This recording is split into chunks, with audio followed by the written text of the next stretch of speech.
I'm Kate Torgovnick. I'm the author of Cheer, and it's sort of a narrative nonfiction romp through the world of college cheerleading. I arrive for cheerleading camp to follow this team, and I find out that Brad quit, that he'd resigned, and that the team had a new coach.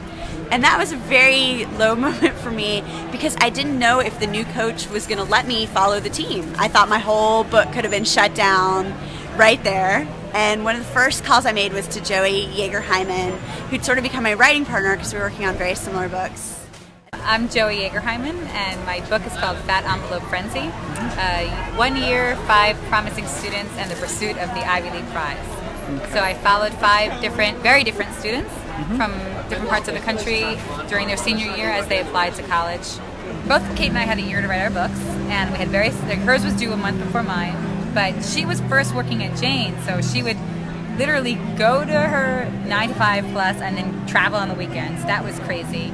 It was great, so I loved having her company, and then I started getting really used to it, and then I would go anywhere she wanted, or we would just really go out of our ways to work together because it was a good experience. There's only so much you can say to a person when they're worried that their whole entire book is falling apart at the seams, but she was just very supportive that keep going, talk to this person, go in, be confident, sort of go at it from the standpoint that, yes, of course, this project is happening, and just, see that they're open to it. And it ended up working out for the best. I actually remember the exact days our book were due. Mine was due June 1st, and hers was due July 1st. So it was exactly a month apart. So I remember the night I finished my book, we went out to get drinks, and we had a lot of them, and it was great, and she was so excited for me. And I remember the day she turned in her book, we did the exact same thing. It was sort of like this whole reciprocation, and we're done with this thing, and all we have left is the editing. And then she got married 4 days later.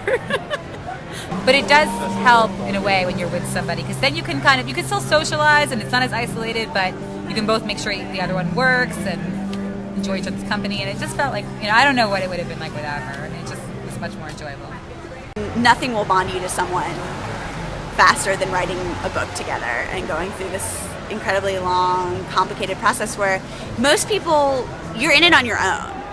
No other thing I've worked on in my life have you been in it on your own. You have your editor, you have your agent, but they just don't have the same stake in it that you do.